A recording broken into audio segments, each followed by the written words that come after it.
Hi everyone.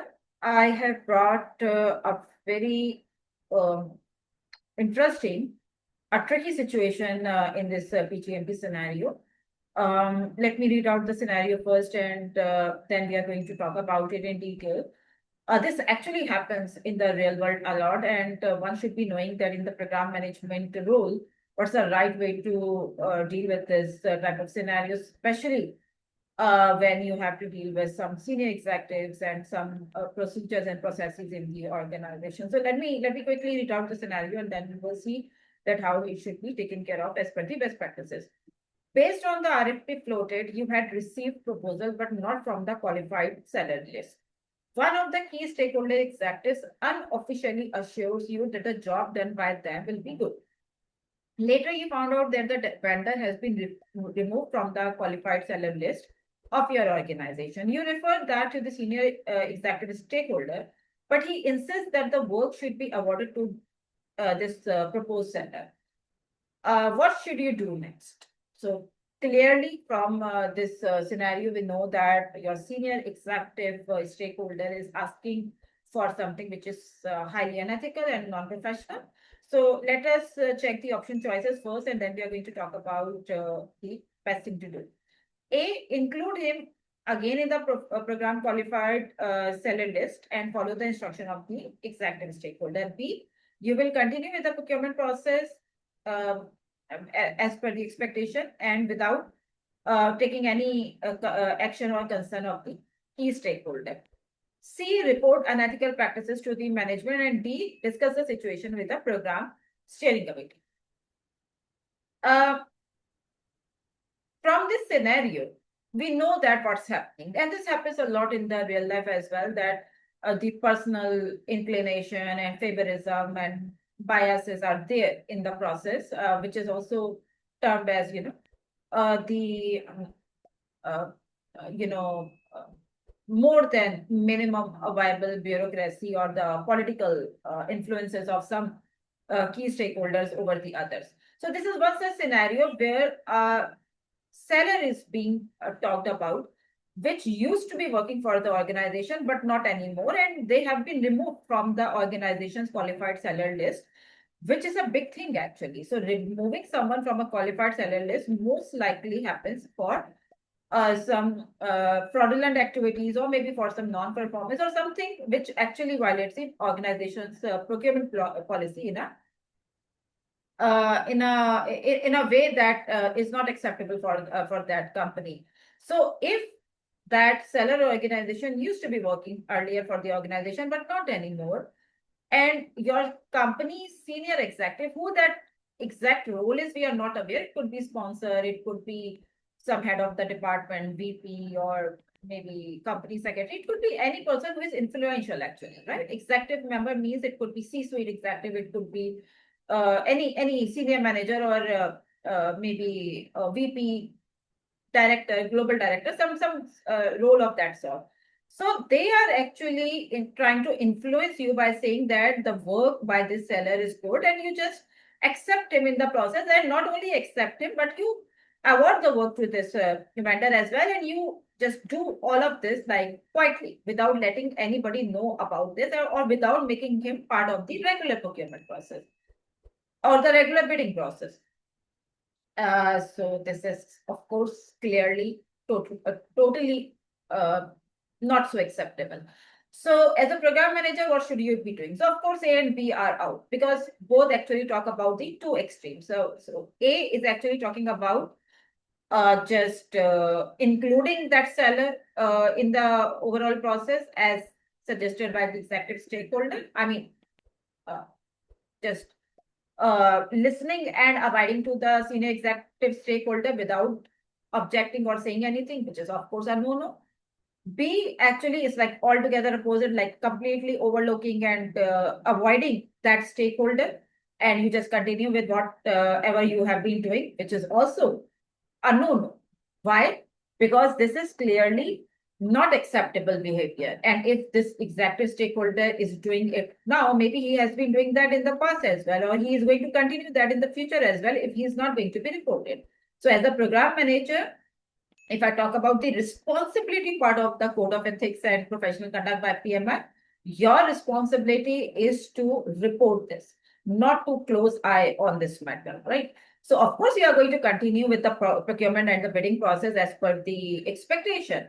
That's of course going to be the case. However, not reporting this matter about the senior executive stakeholders' stance on this overall thing is definitely going to be a lack of responsibility. So B is a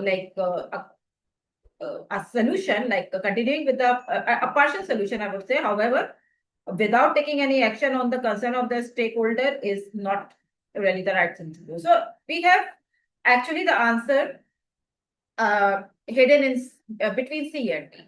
So this is exactly where the interest element is. So when I posted this question on LinkedIn, I actually received more responses. In fact, I would say, let me check the stats.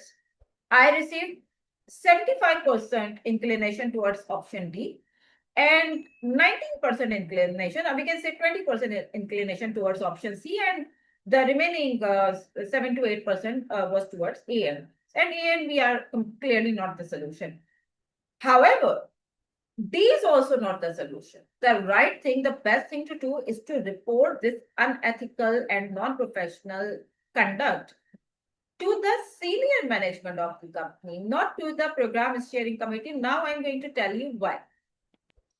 See, I know most of you are not going to agree with me on this, but this is exactly how it's going to happen.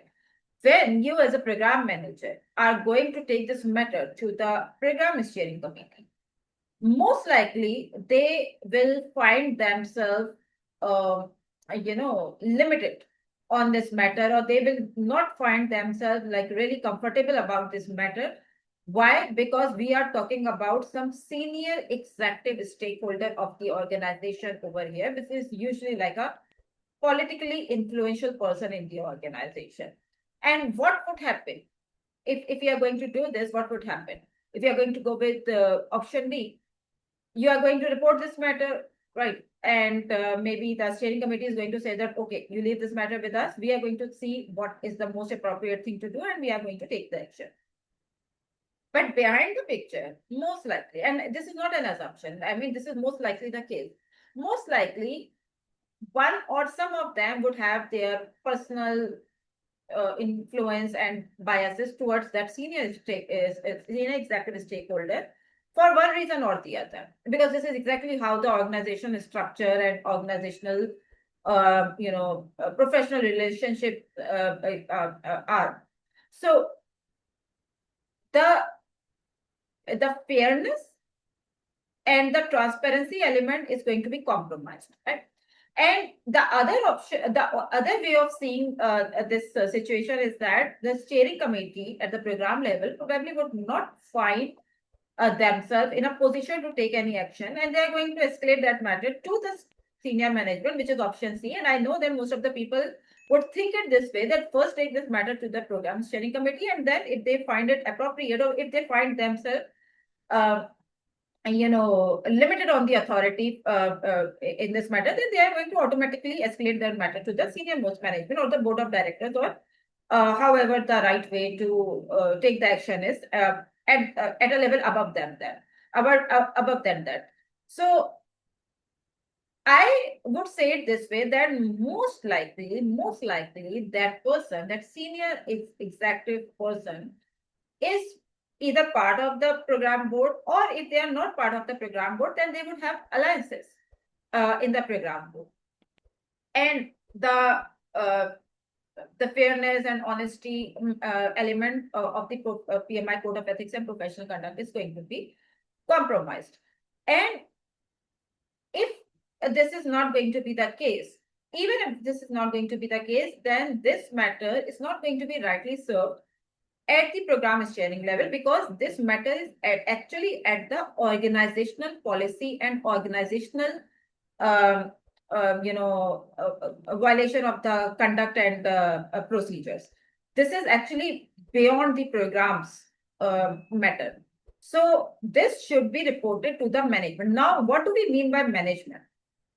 By management, we could mean a compliance department in your organization, maybe any policy department in your organization, or any, and maybe any non-professional conduct or any such type of business function or department where this matter should be reported, and in a very in a way that it's actually under the cover. I mean, it should not be like openly discussed with every other person, because usually this type of escalations and matters are confidential in the organization. So if you're going to report that to the program steering committee, and the program steering committee is going to like talk about that like with within the members of this committee and with the other members, like the way usually committees interact with each other, then this matter is going to be not so confidential. And this is like another way of violating the code of conduct and ethical responsibility. So as a program manager, if you observe this pattern, the ethical responsibility is that quietly but carefully you report this matter to the senior management, and you let them decide that what is the best way to go about it. And if they feel appropriate, they are going to contact the program steering committee or a sponsor or any, senior members of the program steering committee themselves. Rather you involve like all the members of the program steering committee in this. Let the senior management do that job on their part, and you just do your job, which is like reporting this matter as per the organizational criteria, as per the organizational um, way of reporting the misconduct, right? Because this is an organizational matter. This is a violation of the organizational policies. Procurement policies are part of the OPS, and that belong to the organization. That does not belong to any one program or any one project, right? So this is exactly how it should be done. And you can report this matter to the procurement management as well, and let them make the right decision on the organization's part. So this is the right way of going about it, right? Uh, had this situation talked about any particular program stakeholder, for instance, a sponsor, or for instance, a subject matter expert working in the capacity of the program, then I would agree that yes, D is going to be the right thing to do. But over here, it's like a senior executive at an organizational level, and usually this type of matters are reported to the compliance department or to the senior management or to the executive management, executive committees, and something. Right. So C is the right answer to this question, not D. Right. And this is exactly the reason why this question was posted, because we knew that most of the people would go with option D, not with option C. But even in the organizations as well, this type of situations are reported exactly the way I have explained to you over there. So do let me know in the comment area if you have any queries or questions about my explanation.